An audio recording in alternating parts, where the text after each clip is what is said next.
Great to see you all. Why do I have to follow you? Good morning.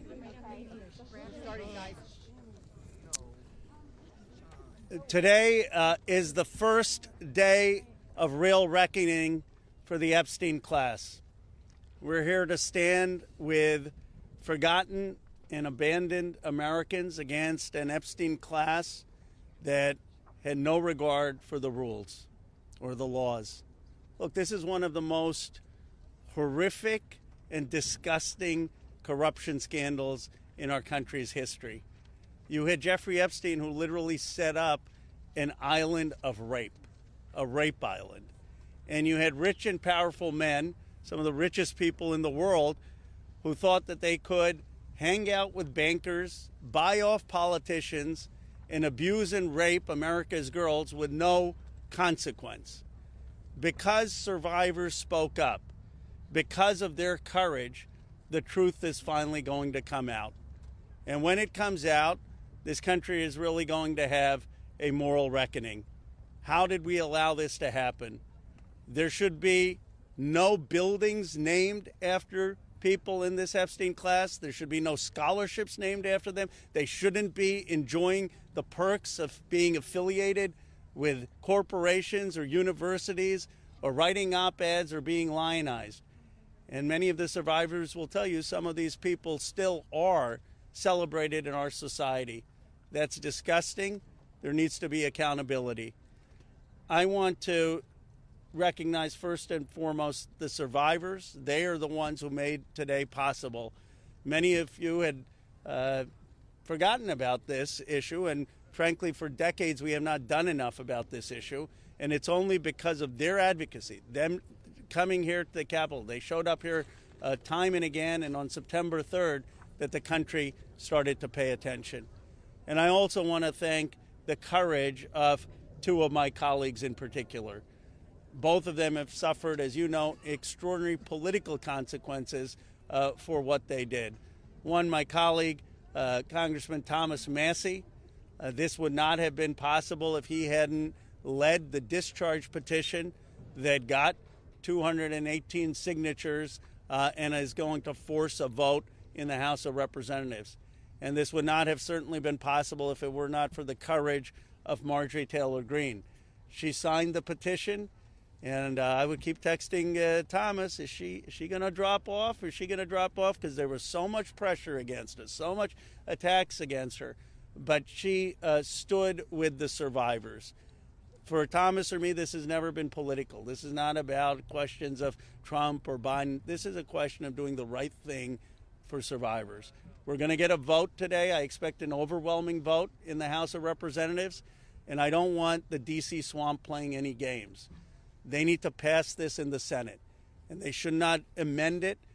President Trump has said he would sign the Epstein Transparency Act. It's going to get overwhelming support in the House. It should go straight to the Senate, and it should be signed. No amendments, no adding loopholes. Justice is long overdue. And I want to hand it over to my colleague, Representative Thomas Massie.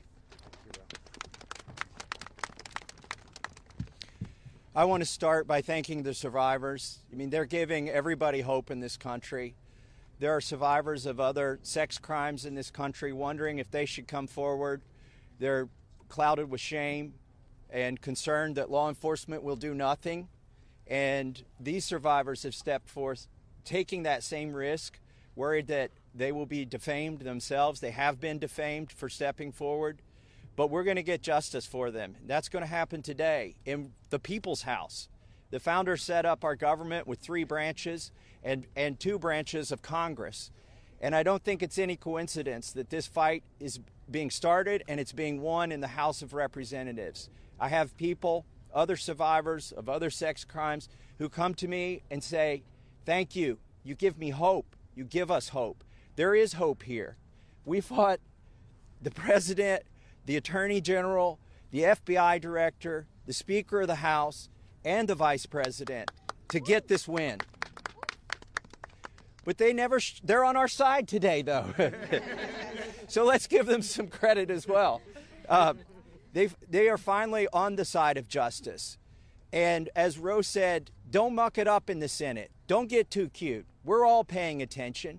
If you want to add some additional protections for these survivors, go for it. But if you do anything that prevents any disclosure, you are not for the people and you are not part of this effort. Do not muck it up in the Senate. So with that, I just want to say I am hopeful too. I didn't know that we would succeed when Roe and I started this effort. Most discharge petitions never make it, maybe only 4%. So we had long odds. But we had some brave women on the Republican side. My colleague Marjorie Taylor Greene is one of them who's here with us today. You cannot even imagine the consequences that they have suffered. My colleague Lauren Boebert and my colleague Nancy Mace, they stood so strong. They put their names on a document in here, and then they were pressured in ways that you cannot even imagine, and they stood strong. And that's why we're here today. And they didn't take us seriously over at the executive branch or in the Senate because they always thought they could flip one of these women. They could convince them or cajole them or intimidate them into taking their names off of this petition. But they did not succeed. This is a victory for those women and women all over the country today, and I'm just glad to be a part of it. With that, I want to introduce my colleague Marjorie Taylor Greene.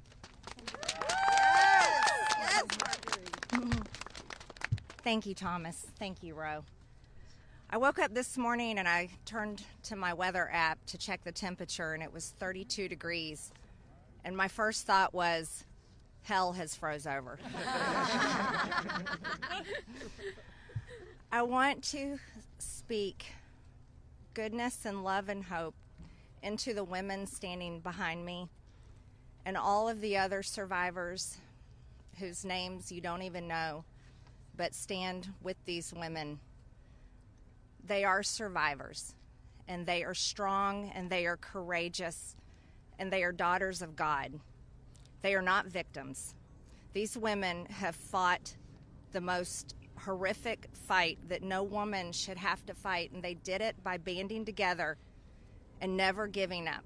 And that's what we did by fighting so hard against the most powerful people in the world, even the President of the United States, in order to make this vote happen today.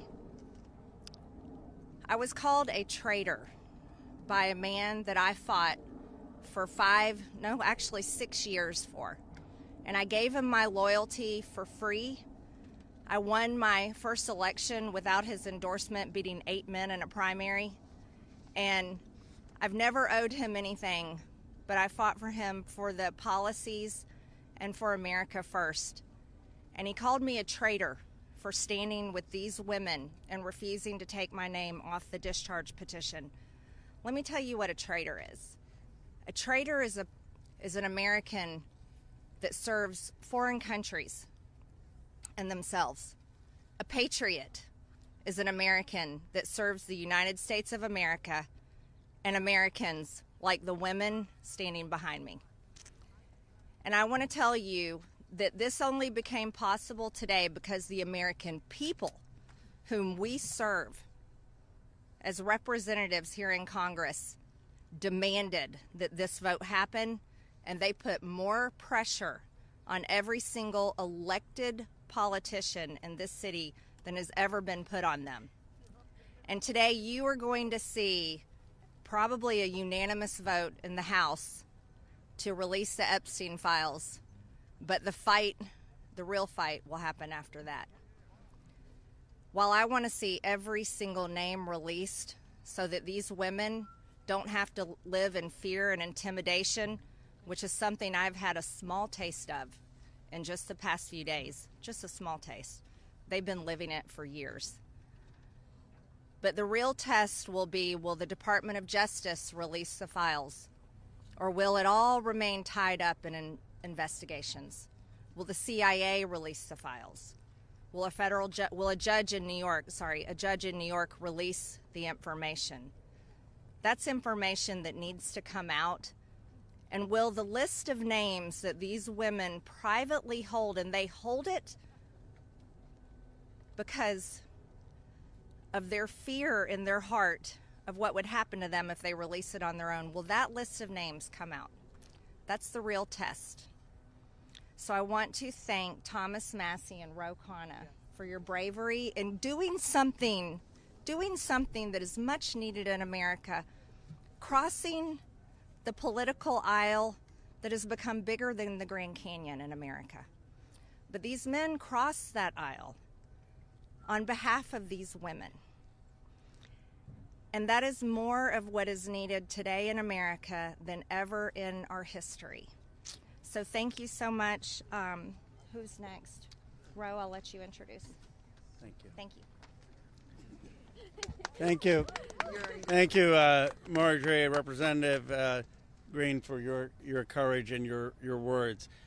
Before I introduce our survivors, I just want to say that they will make their statements, and then you can ask questions of Representative Massey, myself, or Representative Green, but we do not want people asking questions and cross-examining the survivors. They're here to tell their stories, and they should be heard by the American people with respect. Of course, Congressman Massey, myself, and Congresswoman Green would be happy to answer questions after that.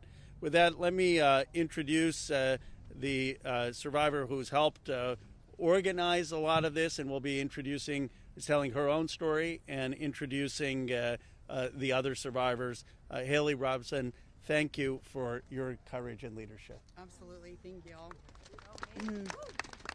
Oh, good morning. A little chilly coming from Florida, not used to it. I want everybody to take a look.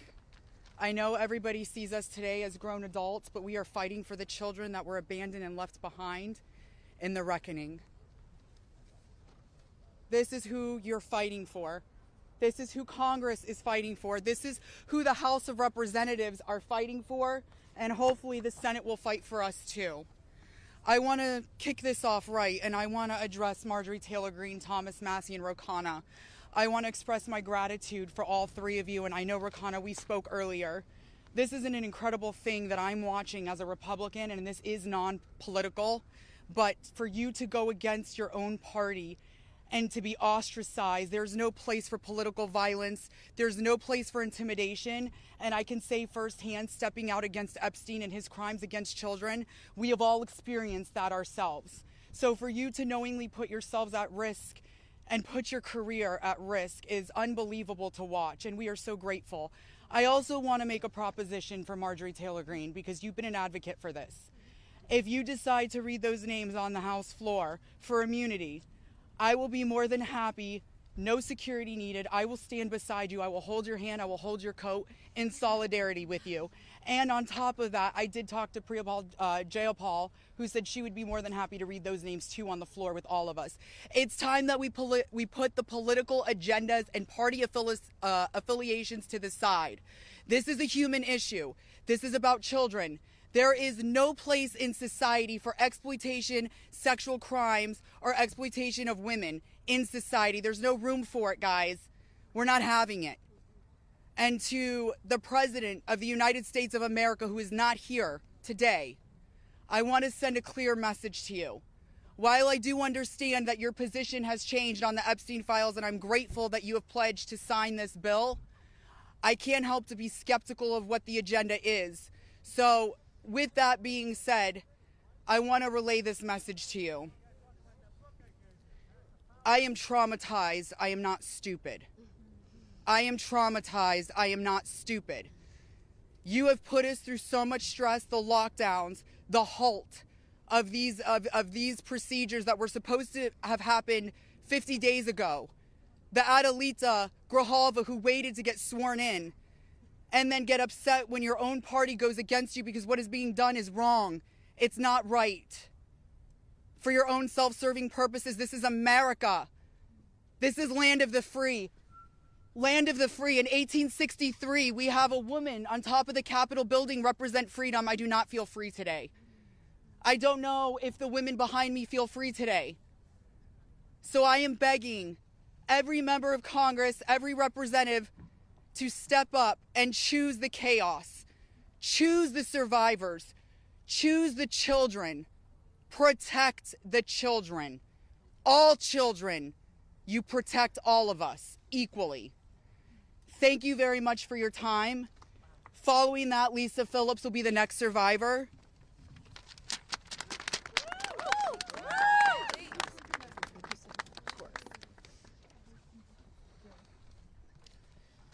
Good morning. My name is Lisa Phillips. It's an honor to stand here again for something America is finally united on: the immediate release of the entire Epstein files. In a divided nation, this is one demand we all share. Last time I stood here, I made a promise to all survivors watching. If those in power refused to release the truth, we would start uncovering it ourselves. For anyone who doubted that moment has already arrived. Since that day, more survivors across the country and around the world have reached out. Text, emails, DMs, firsthand accounts, and evidence. Many are women who were abused or trafficked through the international modeling pipeline Epstein built, promising visas, apartments, opportunities, futures, while exploiting their dreams for abuse. Most are still terrified to speak publicly because the men involved are powerful. They're connected, and as we know, they're protected. For too long, survivors have watched others speak for us. And while we are grateful for our allies in Congress on both sides, we've realized something. This fight belongs to us. We lived it, and we know the truth. And we will not wait quietly for institutions to decide when we're allowed to speak. The survivors now coming forward have entrusted us with their stories. We are sharing that information with the proper authorities, and when it can safely be made public, it will be. So today, we are launching something historic. The first national, survivor-led political movement in America. Nonpartisan, laser-focused on exposing the systems, the loopholes, power structures, and silencing mechanisms that have protected predators for far too long. We are stepping directly into the halls of power, into the political arena. We will help rewrite laws that failed us and build protections for our nation's children together, targeted by sexual exploitation. Together, today, survivors begin our own fight, the survivor revolution. And we intend to change this nation for the better. If you're a survivor who wants to join us, please reach out. And to anyone who benefits from the current system, intentionally or not, remember this. Alone, yes, we are afraid. But together, we are feared. Thank you.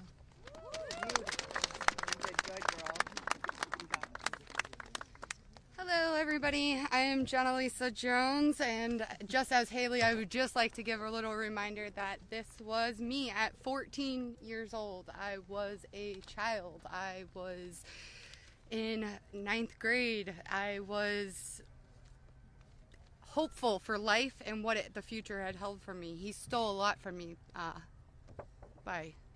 14. So just a little reminder there for everybody. Sorry. So,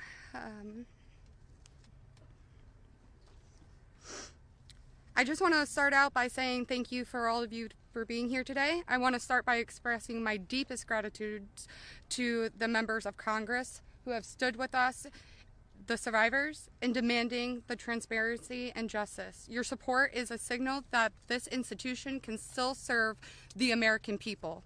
This issue was never one that should have divided us the way it has. In fact, it should have united us. Sexual abuse is not a Republican issue. It is not a Democratic issue. It is also not a hoax. We are here as American survivors of a man who used his wealth and power to hurt young girls and women.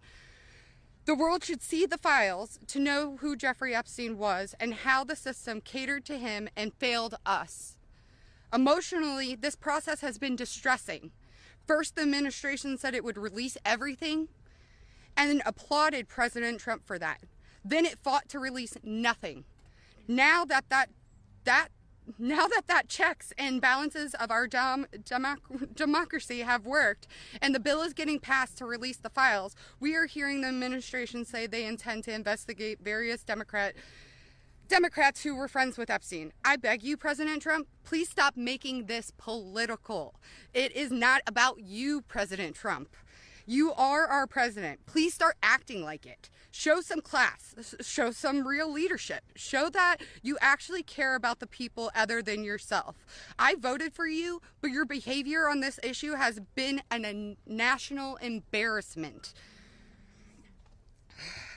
It is time to take the honest, moral ground and support the release of these files, not to weaponize pieces of the files against random political enemies that did nothing wrong, but to understand who Epstein's friends were, who covered for him, what financial institutions allowed his trafficking to continue, who knew what he was doing but was too much of a coward to do anything about it. Jeffrey Epstein and Ghislaine Maxwell were able to recruit and abuse young girls and women. Then the country will learn nothing, and has horrible history will repeat itself if we do not do something about this. Thank you to the brave congressmen and women who have stood by us and recognized our side is the American side, and we should all be proud once again to be Americans. I want to just extend my thank you so much to all three of you, very, very much. The first time we were here, listening to the, people yell shame at you, and when she was here in support of us, really hit home and spoke some volumes, and I just... very much appreciative of your support, and we stand by you. Don't let any of them bully you. We're here for you. Thank you, guys.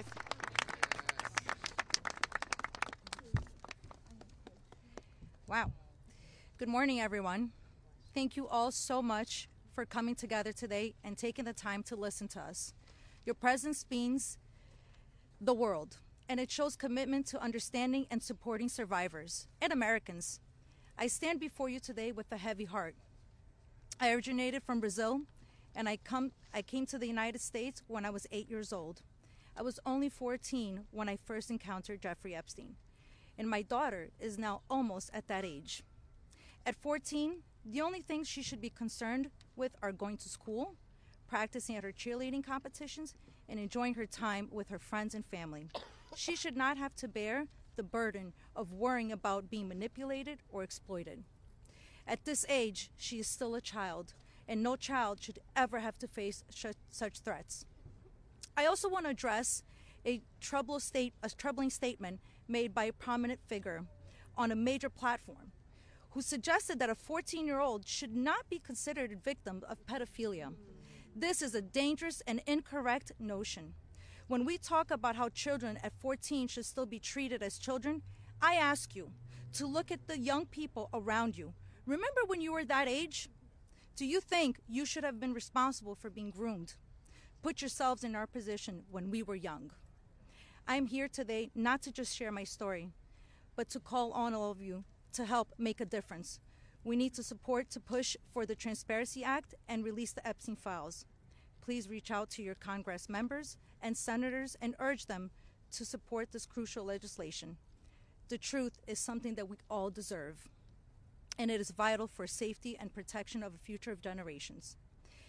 Think about all the young people in your life, your daughters, your nieces, your friends. Let's stand together and ensure that they grow up in a world where they are safe and valued. I often wondered, why did this happen to me? And then I realized, God only gives you what you can handle. I'm here for a purpose, and that purpose is to make a difference today. So, let's stand together to protect our children and our peace. Thank you.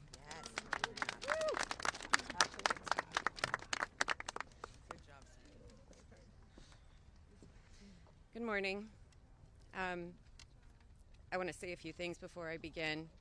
My speech may not be great. It was thrown together last minute as I only came here, decided Friday, when one of us, who has spoken several times, decided she couldn't come because of the threats. She was too scared. So I want to say When you threaten one of us, you're threatening all of us. Yep. We are together now, and that's never going to change. This is me at 16 when I met Jeffrey Epstein. Now I'll start. It is an honor to stand here before the American people. However, I shouldn't have to stand here at all. I'm here because as a child, I was pulled into Jeffrey Epstein's world, a world built on exploitation and manipulation of innocence and the protection of powerful men and women who believed that they were untouchable. Today, we'd rather be preparing for the holidays. We'd rather be at home with our families, baking with our children and decorating the Christmas tree as we try to move past this horrific moment that has impacted our entire adult lives. However, that's not possible because it's become something it should have never been, political and sensationalized. The truth is simple. We were victimized as children and failed repeatedly by the very system that was supposed to protect us. That's why we stand here today, to demand justice and accountability, not just for Epstein and his crimes, but for every predator and every enabler who participates in or protects abusers. The Epstein case was gravely mishandled consistently and deliberately over many years. Epstein could have been stopped decades ago, but instead he was able to continue his abuse, even during his sweetheart deal, yes, with his ankle monitor on and beyond. A deal that protected him and silenced us. While I was a child fighting to survive what happened to us, federal prosecutors were negotiating ways to shield powerful adults. And the failures didn't stop there. Our civil cases were met with hostile judges and delay tactics, intimidation, and PR campaigns designed to smear us in the public eye. We were treated as problems to be managed instead of victims to be protected.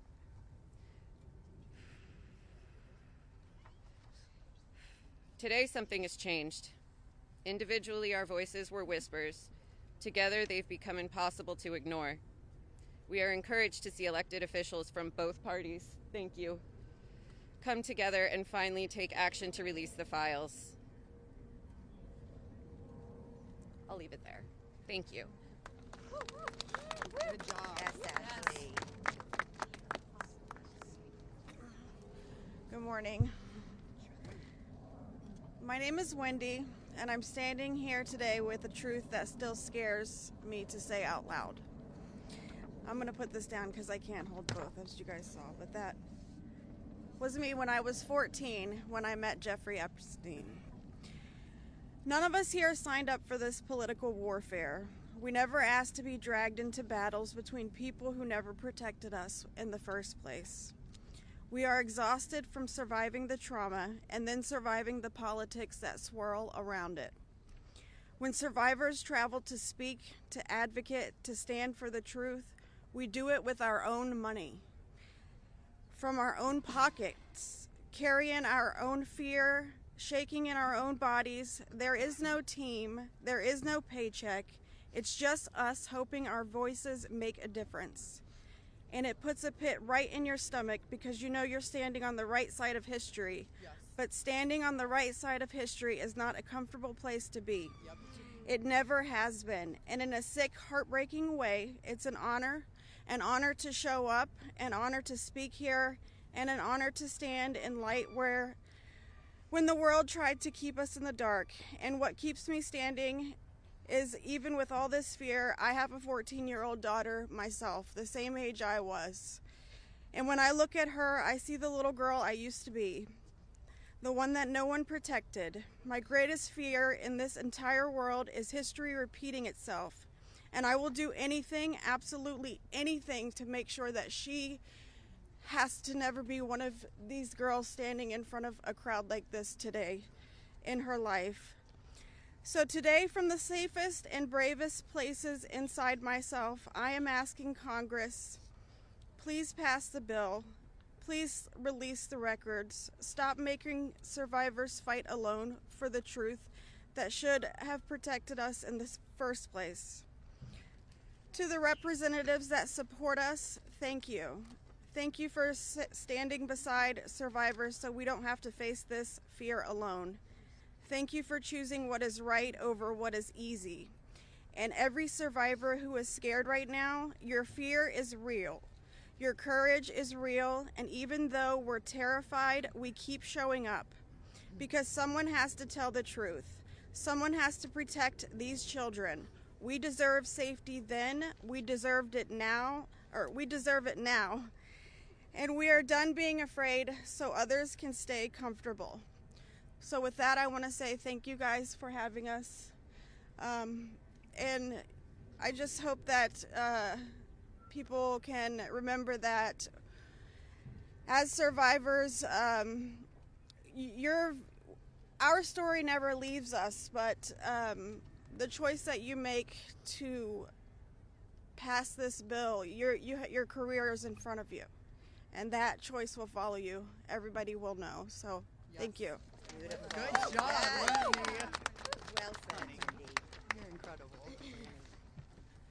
Hello, everybody. My name is Danny Bensky. This was me at 17 years old.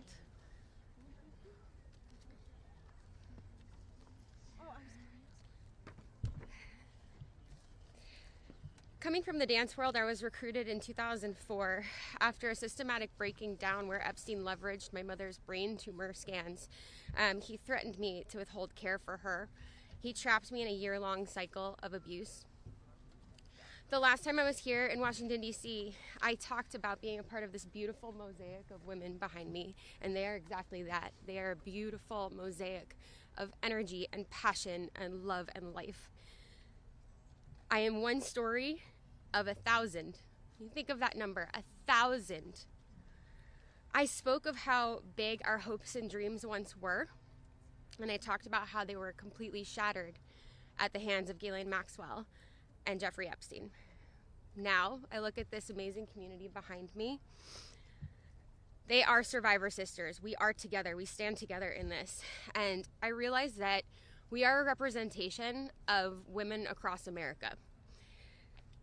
We come from different backgrounds. We have different religions. We are different races, different creeds, different ethnicities. We have different political affiliations. Some of us don't want to be political at all. And yet we stand here together for this cause. We're united in the call for transparency, complete transparency, to find justice. Justice for our younger selves. These pictures that you see, they're real people. I wish I could go back and give my former self a hug and say, this matters and it's going to change, and mean it. We are standing here for justice for the youth of tomorrow, and justice for those who are no longer with us, like the beautiful, brave Virginia Giuffre. We understand that the road is long, but I implore you to stay the course, please. Living in an age where you can get news in 10-second clips on your phone, I know that this is a big task for us, but it's a very personal one for survivors. It's a very personal one for us as a country. So I'd like to ask you to try something right now. I'd like everybody to close their eyes or soften their gaze just for a moment, and I want everybody to think of a child that is close to them between the ages of 14 and 18 years old. It could be your daughter, it could be your niece, it could be a friend's kids, it could be you at a former age, it could be your mother at that age. But really envision that for a second, 14 to 18 years old. Once you think of that person, I want you to think about what they feel like. What is their energy? What do they smell like? What sound do they make when they laugh? Really think about that child just for a moment. Now I want you to picture a pair of giant looming wooden doors and an overbearing marble landing. Those are the doors to Jeffrey Epstein's house. Do you allow that child to enter or not? If the answer is yes, you would allow entrance. You stand with predators. If the answer is no, then congratulations, you're on the right side of justice.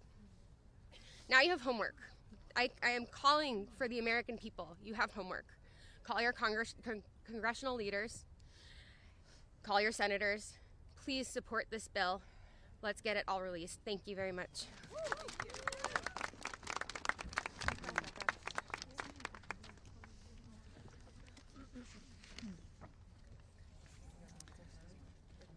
morning. My name is Annie Farmer, and this is a photo of me and my sister Maria Farmer. Around the time I was 16 and she was 25. That's how old we were when we were abused by Epstein and Maxwell. Survivors have repeatedly stated that our pursuit of transparency and justice is a nonpartisan issue. But given the political noise surrounding this case, I just want to remind people of some of the facts. In 1996, when my sister Maria bravely blew the whistle on this group by reporting to the FBI what Epstein and Maxwell did to both of us, they hung up on the phone on her, and there was no follow-up of any kind. Bill Clinton was president. In 2006, the FBI came to us, finally interviewed us, and asked us both to be witnesses against Epstein. We were very anxious, but we agreed. And then we didn't hear back from them due to their infamous sweetheart deal. George W. Bush was president. In 2015, when the DOJ was sent FOIA requests for Maria's FBI files, and they were denied, as they have been many times, Barack Obama was president. In 2019, when Epstein died in prison due to either negligence or foul play, Donald Trump was president.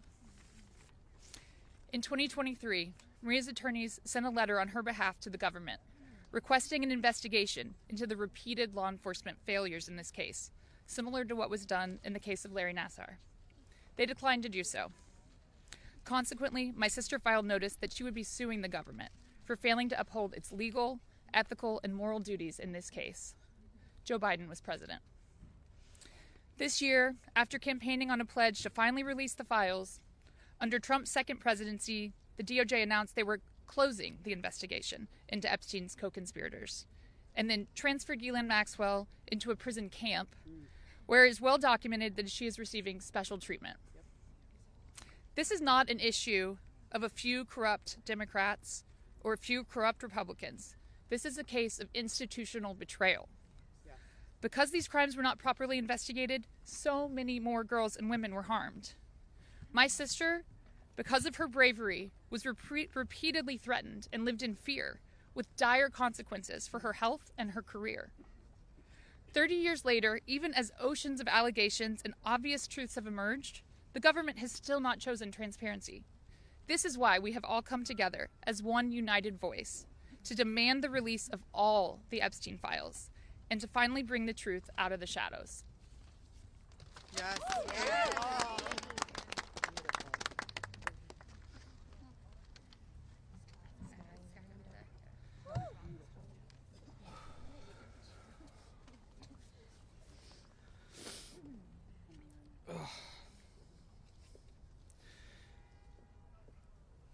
Ladies and gentlemen, esteemed members of Congress, and everyone gathered here today, I want to start by thanking the three of you. Thank you. It takes a lot of bravery to do what you're doing. We hear you. We see you. It means a lot for you to be here with us, and I know my sister would be incredibly proud. This is the moment she was fighting for and the moment that all survivors are fighting for, so thank you. My name is Sky Roberts, and I stand before you as the brother of Virginia Roberts Giuffre, a warrior, a mother, and a sister whose legacy will forever resonate in the hearts of those who understand the fight against injustice. Today we find ourselves in a place of deep sorrow, shattered by the loss of our beloved sister. Yet, we are honored and privileged to carry her voice forward and continue her relentless fight alongside her fellow survivor sisters. Virginia's story is one that should have been filled with promise, but instead it became a harrowing tale of exploitation and survival. At just 16 years old, she took a job at Mar-a-Lago, believing she had secured a dream summer position. But that dream quickly morphed into a nightmare when Ghislaine Maxwell preyed upon her innocence. This isn't just the story of one girl. It's a story about the insidious nature of power and abuse, a dark chapter in our society that must be told. Virginia was no stranger to trauma. In her memoir, Nobody's Girl, she shares the painful truth that she had already suffered abuse at the hands of our father and a family friend. But what happened next was unfathomable. Epstein and Maxwell didn't just abuse her, they trafficked her to a network of the rich and powerful. Princes, prime ministers, politicians, financiers, and lawyers. These men committed unspeakable acts against her will, and against the will of countless survivors who stand united with us today. Virginia's strength was tested in many ways that most of us can hardly imagine. She was manipulated, coerced, and threatened, forced into complicity in her own devastation. She often spoke of psychological scars that ran deeper than the physical ones. From the start, she wrote, "They manipulated me into participating in behaviors that ate away at me, eroding my ability to comprehend reality and preventing me from defending myself. The most destructive wound they inflicted was that of forced complicity, a betrayal of self that was crafted by her abusers. But I stand here today to declare that their tactics of fear and intimidation did not work. Virginia's spirit could not be broken. She became a beacon of hope, a warrior, fighting not just for herself, but for every survivor who suffered in silence. She said, "I felt it was my duty to stand up to predators like Epstein and Maxwell. I would put my neck on the line to make sure my daughter never has to go through what I had to endure." These survivors, like Virginia, have transformed into mothers and strong women, fierce in the face of adversity. Many of them have daughters the same age they were when they faced their own abuse. They are determined to break the cycle, to shatter the silence that has kept so many in the shadows.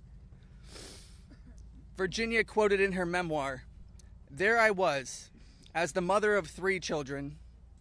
I felt it was my duty to stand up to predators like Epstein and Maxwell. I mentioned to Ellie in particular, her daughter, I would put my neck on the line to make sure she never has to go through what I had to go through. I said, joining Edward's CVRA case, what I would want somebody to do for my daughter or sister and friend. In the end, I said, I was just trying to do the right thing. That's what I felt like I'm doing," I said. "I'm making a small dent in this big world we live in."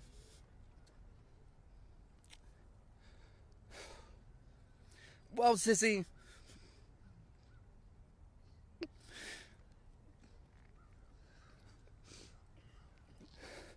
you didn't just make a small dent.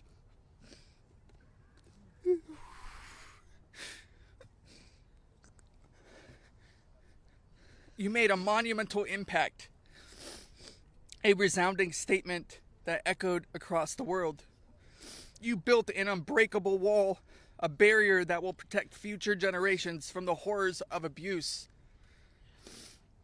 As we gather here today, I urge each of you, members of Congress, advocates, and all those who hear this message, to join us in this fight. We demand justice, accountability, and support for survivors. And we keep getting asked this. What does justice mean, you ask? It starts with acknowledgement. That's the first step. Acknowledge in the face of survivors that this happened and that this is true. Your vote carries that weight. My sister is not a political tool for you to use. These survivors are not political tools for you to use. These are real stories, real trauma, and it's time for you to stop just talking about it and act. Vote yes.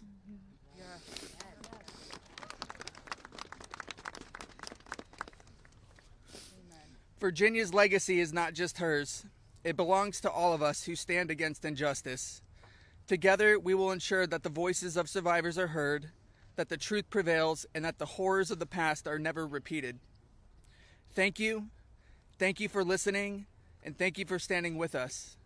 Together, we will not let Virginia's fight be in vain. Together, we will not let the predators win. Together, we will be the change this world desperately needs. Yeah. Thank you.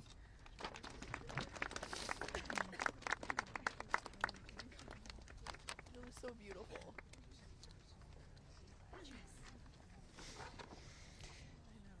This is me when I met Jeffrey Epstein in 1991.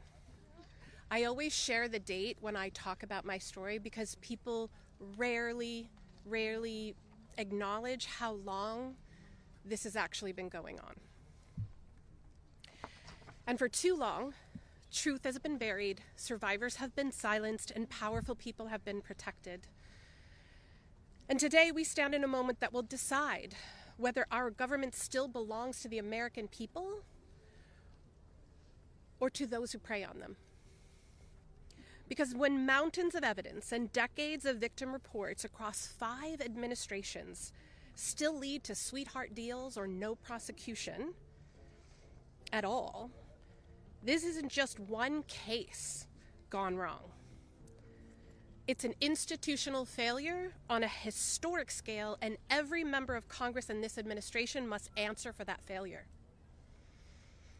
Millions of sexual abuse survivors know the pain of speaking up and watching the institutions that are meant to protect them look away. We're not alone in this. Epstein may be the headline, but the betrayal reaches every corner of our country. And if our justice system can collapse this completely for so long, then Congress cannot pretend that the system is working. Not for us, and not for the generations that will live with the consequences of what they choose now. One long overdue step towards repairing this damage is the Epstein Files Transparency Act.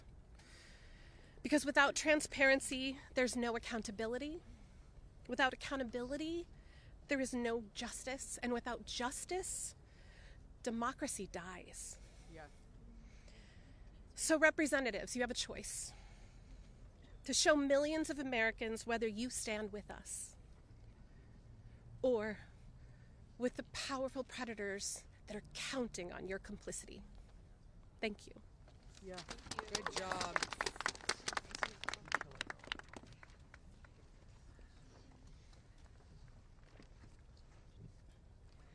Good morning. This is me. This was me. My name is Charlene Rochard, and I stand before you today not as a victim of rumor or conspiracy, but as a survivor of Jeffrey Epstein's abuse. Far too long, survivors like me have been dismissed, silenced, are told that our pain was exaggerated or fabricated. Let me be clear. This is not a hoax. Yes, it's not.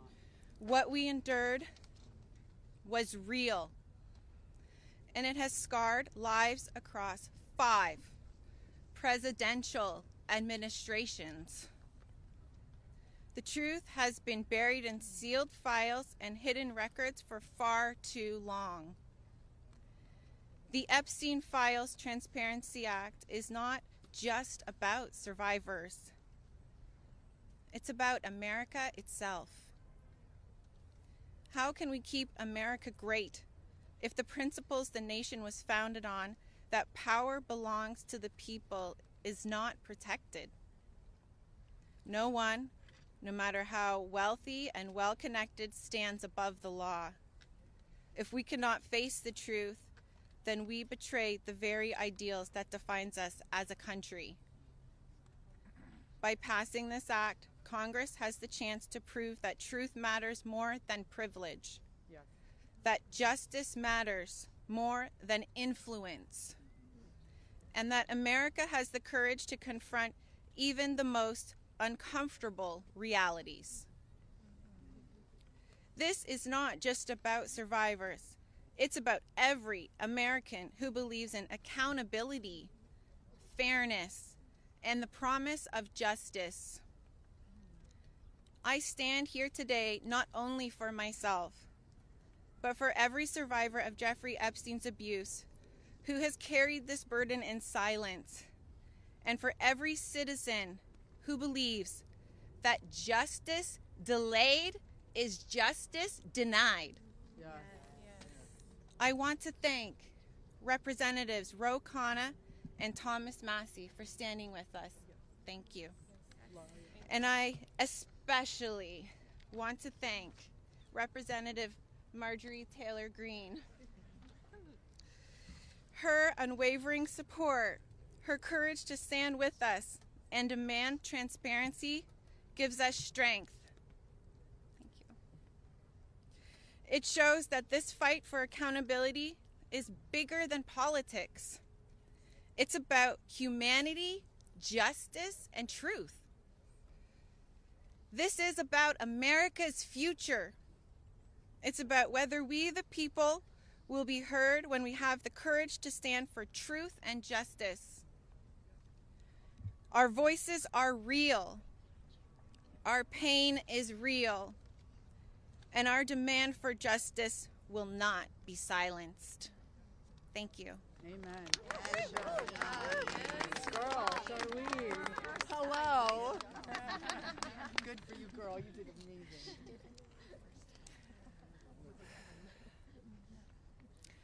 My name is Laura Bloom McGee.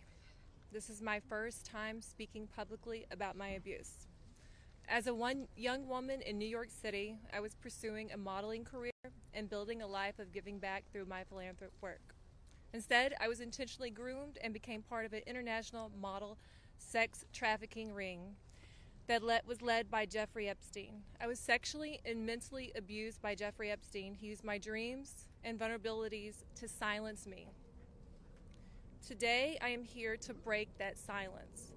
Sex trafficking and sexual abuse are crimes against human beings, not political talking points. For too long, Epstein's abuse was an open secret, with his network remained protected. Evil thrives in darkness. We must shine a light on every corner where it hides. Nothing should be off limits in the search for truth. Please vote that everything in the files be released. Let investigations proceed without obstruction. Demand oversight and deliver justice. The government must never side with predators. I come as one survivor, but I stand here for everyone who prayed for me, who believed in me, and who hoped for me. To my fellow survivors, your courage brought me here. We are more than victims. We are mothers, daughters, sisters, friends. This is not a hoax, and we will not be erased. Shame on any elected official who obstructs truth and justice for the American people. Thank you. Amen, Laura. Yeah, girl. My name is Liz Stein. In 1994, I was a senior in college, just 21 years old. I had aspirations of attending law school after graduation, and it looked like I had a bright future ahead of me. 1994 was also the year I met Ghislaine Maxwell and Jeffrey Epstein. My involvement with them changed the trajectory of my entire life. The Epstein files are not about loyalty to any one political party. They're evidence of a crime. We stand here today, victims of the crime of sex trafficking. I'm here today speaking both for my 21-year-old self and for the countless number of people who have experienced sexual violence. When I am asked what I would tell my younger self if I could say something, I say that I would tell myself to tell someone. And if they don't listen, to tell someone else. And to just keep telling until someone listens. And even if nobody listens to you, you should be proud of yourself because you stood in your uncomfortable truth when others could not. And that is true bravery. We stand here today as survivors, part of a sorority that none of us asked to join. We have told our stories over and over and over. Now it's time to see who was listening.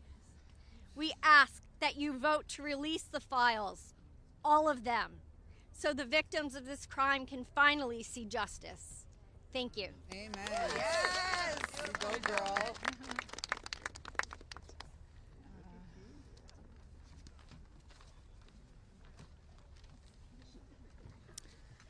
Well, hello, everyone, and I want to first say thank you for your ongoing leadership. I know it must not be easy thing to do, much like it's not easy for us to be doing this, so I guess we're in this together, so thank you so much. I feel like our courage has, we're reflecting, mirroring courage, because that's what it takes to do this, right? So this was me at 22 years old. I was not a child, technically, very young adult. I imagine most of you here can relate to the mindset and to be 22 years old. So today is a good day, and I thank God for that. It's widely and undeniably clear that our current political climate is quite rigid and seemingly at war with one another. This sets a stage for voices, survivor voices, to get spoken over and drowned out by the political darts whizzing by. Not today, though. Today, our truth and our power have steadily risen up. We are at the peak. Our voices prevail today. Our voices initiated the coming together of both political parties. That's pretty big, I think. Republicans and Democrats, we all stand together today. We all stand together for justice, and we must continue to do so to protect the integrity of our country and our democracy. Truth and justice must prevail. The children today are those that will lead this nation one day. Think about that. What does that mean to each of you? If anyone doubts that this does not directly contribute to the fate of our country and democracy, I challenge you and I urge you to think again. Our voices are a fundamental pillar of future generations. Today, that's what we stand here for. Accountability, action, and justice. Let's get this vote done today. Let's send it through the Senate and straight to President Trump's desk for signing. I'd like to be there that day that he signs. I'm sure all of us would like to be there. Today is a good day, and let's keep moving forward. Thank you so much. I just want to give you a hug. Okay. Hey guys, we're actually pressed for time, so we are not going to be taking questions. Going further, I bring back Rokana. He's going to do our closing conversation and comments. Well, thank you, Haley. Teresa is right. It's pretty big what the survivors have accomplished today. And I just want to say how eloquent, strong, and admirable they were. Let's give them a round of applause for their courage. Thomas and Marjorie and I will take a few questions from people who haven't. Yeah. Go ahead. Is basically right now calling on the Senate to make revisions to this bill because he says it doesn't adequately protect the survivors, the victims that are standing behind you. Your response to that? That's been a red herring all along. The survivors have always been in favor of this legislation, and there's a provision in there you can read if you would just read it that protects them. Now, if he wants to offer more protections in the Senate, that's fine with us, but here's the problem. Now we have to vote on it again in the House. And so, as you heard, justice delayed is justice denied. It could be just another delay tactic.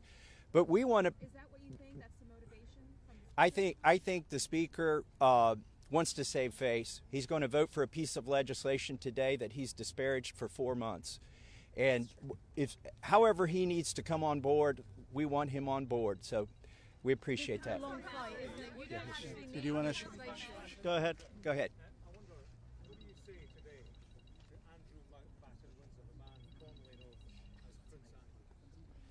Well, you know, there's becoming a reckoning in Britain that needs to happen in the United States.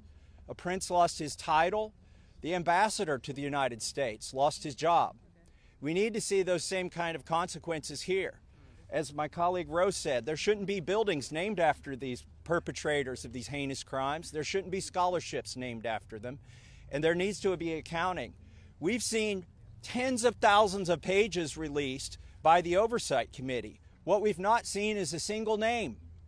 So I implore you to look and see if we have true justice and transparency in here. And the survivors will know when that has happened. And I do think that Prince Andrew does need to come and testify at our Oversight Committee, and that can be bipartisan. But I share Thomas's view that the urgency that the British people have shown in getting justice needs to inspire an urgency here in America. Go ahead. Go ahead. Go ahead.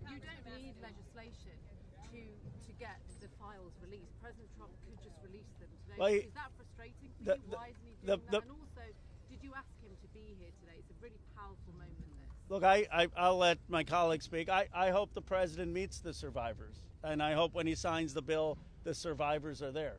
I don't care if I'm there, Thomas Massey's there, Representative Green's there, but the survivors should be there.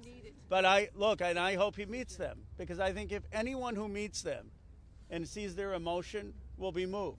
And my goal is to get justice here. So I hope he will meet them and really hear what's happened and actually take action. But the broader point is, yes, the president could order the Justice Department to release the files. But in a constitutional democracy, what we're supposed to have is Congress says that the files should be released, and then it's not on the whim of any president. Then the Justice Department is compelled to release those files because that's the law of the land. Let's just take a, yeah. Take.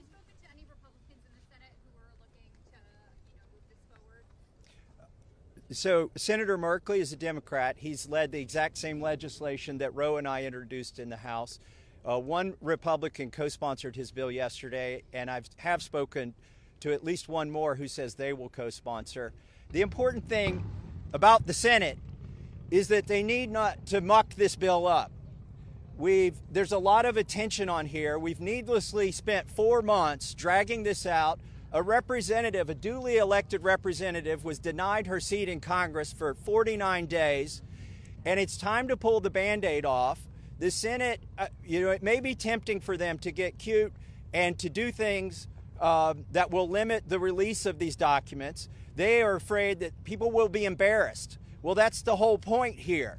They need to be brought to justice, and embarrassment is no reason to stop it. So the Senate, John Thune, it's up to him. He needs to bring this to the floor of the Senate, and I think the vote today will show that in the House. And the president, look, the president has said he would sign the bill. You're going to get almost a unanimous vote here. So you have the president and a unanimous Congress believing that this protects the survivors and is calling for the release. There's no reason for the Senate now to, as Representative Massey puts it, muck around with it. They need to put it up, have a vote, have the president sign it. If there's any further protections, they can do that through the DOJ process. But what they should not do is delay a vote on a bill that the House is going to vote overwhelmingly for and that the president supports. Just go ahead. Congresswoman Green, you raised the question of whether or not the Justice Department will actually release these files. Do you take the president at his word when he says he's going to sign this bill, and do you have confidence that these files will actually be released? I only take people's actions seriously, no longer words. And what do you think the president's And I'll tell you, because I wasn't a Johnny-come-lately to the MAGA train. I was day one 2015, and there's a big difference in those Americans and those that decided to support President Trump later on. And I'll tell you right now, this has been one of the most destructive things to MAGA, is watching the man that we supported early on, 3 elections, for people that stood hours, slept in their cars to go to rallies, have fought for truth and transparency and to hold what we consider a corrupt government accountable. Watching this actually turn into a fight has ripped MAGA apart. And the only thing that will speak to the powerful, courageous women behind me is when action is actually taken to release these files, and the American people won't tolerate any other bullshit. That's where we are today. Thank you. Go ahead. Last, 2 more questions, and then we're around all day. Is this a watershed? How would you sum up today in terms of your battle to get to the truth? I would say that these survivors have been fighting for decades, and they finally are being heard by the American people, and we're finally going to have a reckoning for this Epstein class that has gotten away with horrific things. Look, I grew up in Bucks County, Pennsylvania. People went to church, they played Little League, they went to their neighbors for barbecue. They didn't go to a rape island and abuse young girls or traffic young girls. And people with extreme wealth have thought that the laws don't apply to them, and their culture is totally out of touch with the values that built America. And finally, we're going to have a reckoning over it. How worried are you? Let's take the lady here. Let me ask you this. You said you wanted this to go straight to the Senate. What message does it send to the survivors behind you if the Senate doesn't act quickly to move this bill forward? Well, they're not here. They're not going to answer questions, so I'll answer a question. I prefer, actually, it goes straight to the president. He can release these files without the Senate acting. Sometimes they take a long time to get things done. The House figured out a way to take 4 months to get this done. I think it's disrespectful to the survivors if they delay this. There's nothing more important than cleaning out the rot in this country. And this is rot, and it's not a partisan issue. And the senators need to get on this. Yes, the economy is important. Yes, international policy is important, but there's nothing more important than getting to this rot and cleaning it out. They should put it at the top of their agenda. There's a provision in the bill already that would allow the DOJ to not release certain information if it would jeopardize an active investigation, and the president just last week ordered his DOJ to conduct an investigation. What makes you think you would actually, if this bill passes, see these files? There are 1,000 survivors. They can't open enough investigations to cover up everything that's in these files. And yes, it's true they can try to protect a few certain people or a few certain companies, but those investigations will eventually end. And in the meantime, there's not enough investigations to cover up 1,000 different crimes, 1,000 different rapes, 1,000 different sex trafficking instances. And this is not a moot point, even though they are doing that. And once this bill is signed into law, any career official at the DOJ or the FBI who does not comply with the law is at legal risk. It's no longer just up to the president. Look, we could have passed a simple resolution here in the House, and that would have been the end of it. Instead, we chose a very hard path, which is to get legislation, a law passed, which means it has to go through the House, the Senate, and be presented to the president. And that will have the force of law. They will be breaking the law if they do not release these files. Thank you very much. Last question, and then. Why do If he could do it now, why hasn't he done it? I believe he's trying to protect friends and donors. And by the way, these aren't necessarily Republicans. Once you get to $1 billion, you transcend parties. You just assume you can pay off whatever party is in charge of the White House, whatever party is in charge of the House of Representatives. And this is about those kinds of people. I think he's been trying to protect them. And I think it also incriminates our own government. This is a complete and total failure of the justice system, as the survivors have witnessed here today to us. It incriminates the FBI. It incriminates our intelligence agencies. It incriminates police departments in West Palm Beach. And that's what has been protected by this, either willfully or unknowingly, and it's time to end it. And I would agree with Representative Marjorie Taylor Greene that what matters now is just the action. I don't speculate on what politicians' motives are or what's in their heart. The point is the American people have spoken, Congress has spoken, release the files. It's time for justice. Thank you very much. Thank you.